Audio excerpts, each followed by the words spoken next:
शाया इवांग जॉ की तरफ देखता है जो कि बहुत ही टॉल और हैंडसम लग रहा था। उसकी पर्सनालिटी बहुत स्ट्रांग थी। देन वो शॉप ऑनर उसकी बचे हुए पैसे उसे वापस करती है और शाया वहाँ से जा रहा था, लेकिन वो अपने बबल गम के पैकेट को वहीं भूल जाता है। तो वो शॉप ऑनर उसके लिए उसे आवाज देती है। अचानक तभी इवांग जॉ वो पैकेट उससे ले लेता है और शाया के पास जाता है, पर वो उसके हाथ में देने के बजाय वो पैकेट उसके कॉलर के अंदर डाल देता है और बिना कुछ कहे वहाँ से चला जाता है। ये इन दोनों का फर्स्ट इंटरेक्शन था। शाया को शॉक लगता है, जिस वजह से वो उससे कुछ नहीं कह पाता और उसके जाने के बाद सोचने लगता है कि उसे ये पैकेट उसके कॉलर के अंदर डालने की क्या जरूरत थी। वो नॉर्मली उसके हाथ में भी तो दे सकता था ना। वो उस पैकेट को अपने शर्ट से बाहर निकालने की कोशिश करने लगता है, पर उसे थोड़ी प्रॉब्लम हो रही थी। लेकिन थोड़ी देर बाद वो उस पैकेट को निकाल लेता है। नेक्स्ट सीन में दिखाया जाता है कि शाया एक ट्रैफिक में फंसा हुआ था। तभी अचानक एक कार आकर उसके बगल खड़ी होती है। वो कार इवान जॉ की थी। वो अपनी कार की विंडो ओपन करता है और शाया की तरफ देखने लगता है। शाया कहता है इसे ड्राइव करते टाइम सामने देखना चाहिए, ये मेरी तरफ क्यों देख रहा है। वो उसे हाई कहता है, पर इवान जॉ इसका कोई रिप्लाई नहीं देता। तो शाया वहाँ से आगे बढ़ जाता है। अगले दिन दिखाया जाता है कि शाया कहीं जा रहा था, तो वो देखता है कि इवान जॉ उसका पीछा कर रहा है। वो कहता है ये लड़का तो वही है ना, लेकिन ये मेरा पीछा क्यों कर रहा है, और वो घबरा जाता है। देन उससे पूछता है कि क्या उसे उसकी कोई हेल्प चाहिए, लेकिन इवांग जॉ इस बार भी उसे कोई जवाब नहीं देता है। शाया अपने घर के बाहर कार में ही बैठा हुआ था और देख रहा था कि इवांग जॉ उसका पीछा करते हुए उसके घर तक पहुंच गया था। वो किसी को कॉल करता है और बताता है कि कोई क्रिमिनल उसका पीछा कर रहा है जो उसे कभी भी किडनैप कर सकता है। नेक्स्ट सीन में शाया जानबूझकर इवांग जॉ को एक जगह पर लेकर जाता है जहाँ कोई नहीं था, और उसने उसके लिए कुछ फाइटर्स भी हायर किए थे। वो इन फाइटर से कहता है कि वो उसे उसके पास लेकर आए। वो फाइटर उसके पास जाते हैं और उसे कार से बाहर आने को कहते हैं, लेकिन उस कार से दो गार्ड्स बाहर आते हैं। वो फाइटर्स कहते हैं हमने तुम्हारे ऑनर को बाहर आने को कहा था, तुम लोगों को नहीं। तो वो फाइटर्स कहते हैं हमारे बॉस ने कहा है कि हम तुम लोगों की कैपेसिटी को चेक करें। देन उन दोनों के बीच फाइट होने लगती है और वो गार्ड्स उन लोगों को बहुत ही बुरी तरह से मार रहे थे। ये देखकर शाया कार से बाहर आता है और दोनों गार्ड्स को मारने लग जाता है। वो फाइटर्स कहते हैं ब्रदर आप तो बहुत अच्छा फाइट करते हैं, फिर आपने हम लोगों को क्यों हायर किया था। तभी अचानक इवांग जॉ भी कार से बाहर आता है और शाया उसे अपने पैर से किक मारने जा रहा था, लेकिन इवांग जॉ खुद को डिफेंड कर लेता है। देन उसका हाथ पकड़कर उसे जमीन पर गिरा देता है, लेकिन शाया फिर भी हार नहीं मानता और उसे फिर से मारने लग जाता है। लेकिन इस बार इवांग जॉ उसे पीछे से पकड़ लेता है और शाया खुद को छुड़ाने की कोशिश कर रहा था और कहता है आज सब कुछ क्लियर कर देते हैं। तुम मेरे पीछे क्यों पड़े हुए हो? क्या तुम मुझसे किसी चीज का बदला लेना चाहते हो या फिर मुझे किडनैप करने के बाद पैसे चाहते हो? इवांग जॉ उसे छोड़ देता है और कहता है मेरी बहन तुमसे प्यार करती है। शाया कहता है तुमने क्या कहा? इवांग जॉ उसे बताता है कि वो इवान का बड़ा भाई है। शाया सोचने लगता है वो पूरे हफ्ते यही बताने के लिए उसका पीछा कर रहा था और वो कितना डर गया था। वो इवांग जॉ से कहता है तुम और तुम्हारी बहन तुम दोनों ही पागल हो, अपनी बहन से कह देना कि वो मुझे परेशान न करे। ऐसा कहकर वो वहाँ से चला जाता है। अगले सीन में दिखाया जाता है कि शाया अपने एक फ्रेंड से इवांग जॉ के बारे में पता लगाने को कह रहा था, तो उसका फ्रेंड उससे कहता है क्या तुम युवांडू के बड़े भाई के बारे में बात कर रहे हो? क्या युवांडू ने तुम्हें इस बारे में नहीं बताया? फिर वो उसे बताता है कि उसका बड़ा भाई पहले की स्पेशल फोर्स में ऑफिसर हुआ करता था, लेकिन अब वो एक बॉडीगार्ड ट्रेनर कंपनी का ऑनर है, और तुम जानते हो उसके कंपनी के सारे ही बॉडीगार्ड्स बहुत ही प्रोफेशनल होते हैं। शायद सोचने लगता है इसी वजह से वो गार्ड्स इतने ज्यादा हाई ट्रेनेड थे।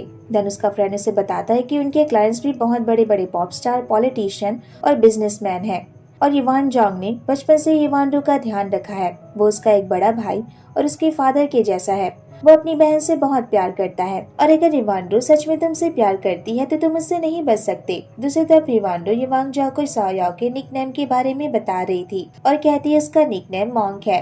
ये मुझे उसके कलीग्स ने बताया। जब भी वो लोग उसे इस नाम से बुलाते हैं तो उसे बहुत ज्यादा गुस्सा आता है। देन वो इवांग जॉ को कुकीज का बॉक्स देती है और कहती है शाया को स्वीट्स बहुत पसंद है, इसलिए उसने उसके लिए कुकीज बनाई है। लेकिन जब भी वो उसे कुछ देने जाती है तो वो उसे मना कर देता है, पर अगर आप जाकर दोगे तो वो मना नहीं कर पाएगा।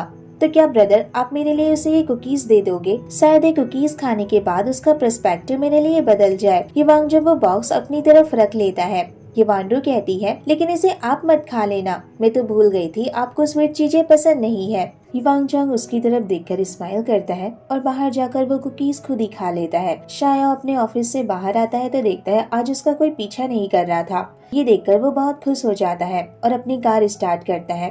तभी देखता है कि वांगजो की कार दूसरे डायरेक्शन में खड़ी हुई थी। वो उसे देखकर सोचने लगता है मैंने तो उसे परेशान करने से मना किया था, फिर वो दोबारा यहाँ क्यों आ गया। वो उसके पास जाकर उसकी विंडो पर नॉक करता है। ये वांगजो विंडो ओपन करता है और उसे वो कुकीज का बॉक्स देते हुए कहता है ये मेरी बहन ने तुम्हारे लिए भेजा है। शाया उस बॉक्स को उसकी तरफ ही फेंक देता है और उससे कहता है मैं तुम्हें याद दिला देता हूँ कि मुझे उसकी कोई चीज नहीं चाहिए और न ही मैं उसे एक्सेप्ट करूंगा, तो फिर उससे कह देना कि वो मुझसे मूव ऑन कर ले। हिवांग जंग कहता है मैं एक मैनेजर हूँ जो तुम्हारा गिफ्ट लेकर आया हूँ, मैं कोई मैसेंजर नहीं हूँ जो तुम्हारी बातें बताऊंगा। ये सुनकर शाया को गुस्सा आता है और वो उससे कहता है ठीक है, अगर तुम मुझे इसी तरह रोज फॉलो कर सकते हो तो मैं देखना चाहता हूँ कि तुम्हारे पास कितना फालतू टाइम है। और अगले दिन वो बस से जा रहा था ताकि हिवांग जंग को उसके बारे में पता न चले, लेकिन बस में कुछ लड़कियां उसके साथ फ्लर्ट कर रही थी जो उसे बिल्कुल भी अच्छा नहीं लग रहा था। वो कहता है कोई बात नहीं, मैं उस बेवकूफ को अवॉइड करने के लिए इतना टॉर्चर तो सह ही सकता हूँ। तभी वो देखता है कि हिवांग जॉ भी उसी बस में था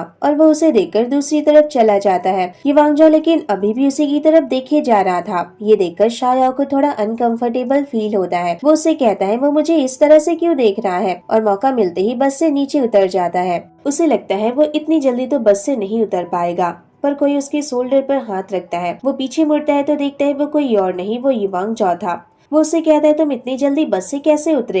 हिवांग जॉ कहता है तुम गलत स्टॉप पर उतर गए हो। शाया कहता है क्या इसे ये मुझे बताने की जरूरत है। ऐसा कहने के बाद वो उसका हाथ अपने शोल्डर से हटा देता है और उससे कहता है तुम बहुत जिद्दी हो, तुम्हारा पहला इम्प्रेशन मुझ पर बहुत अच्छा पड़ा था। मैं सोच रहा था कि तुम एक जेंटलमैन होगे, पर तुम्हारा खुद का कोई प्रिंसिपल नहीं है क्या। तुम खुद को इस तरह अपनी बहन को मैनिपुलेट करने क्यों दे रहे हो। ये सुनकर हिवांग जॉ स्माइल करता है। शाया कहता है मैं तुम्हें एक एडवाइस देता हूँ, तुम ये फालतू के काम करना छोड़ दो और मेरा पीछा करना भी। अगर तुम सच में एक अच्छी मैन हो तो मुझे खुद को नीचे दिखाने पर मजबूर मत करो, इसलिए अच्छा होगा कि कल से तुम अपना चेहरा मत दिखाना। लेकिन इन सारी बातों का उस पर कोई फर्क नहीं पड़ता। वो शाया से कहता है मेरी बहन ने तुम्हारे लिए गिफ्ट भेजा है, वो तुम रख लो। ये सुनकर शाया इरिटेट हो जाता है और उससे गुस्से में कहता है तुम बस मुझसे दूर चले जाओ। ऐसा कहकर वो वहाँ से चला जाता है और हिवांग जॉ उसकी बातों पर स्माइल करने लगता है। अगले दिन शाया बाइसिकलिंग कर रहा था और वो बहुत खुश लग रहा था, लेकिन यहीं पर ये एपिसोड खत्म हो जाता है। तो कैसा लगा आपको ये एपिसोड मुझे कमेंट में जरूर बताना। और 2 दिनों से मेरी हेल्थ थोड़ी ठीक नहीं है तो आप लोगों को वॉइस थोड़ी अजीब लग रही होगी ना, लेकिन टेंशन मत लेना, उतनी भी खराब नहीं है। तो वीडियोस तो आती रहेंगी, नेक्स्ट पार्ट भी मैं जल्दी शेयर कर दूंगी और नेक्स्ट पार्ट थोड़ा लंबा होगा तो थोड़ा सा वेट करना होगा आप लोगों को। आप लोग भी अपना ध्यान रखना और अगर वीडियो अच्छी लगी हो तो प्लीज वीडियो को लाइक शेयर और मेरे चैनल को सब्सक्राइब करना मत भूलना। Thanks for watching, bye bye.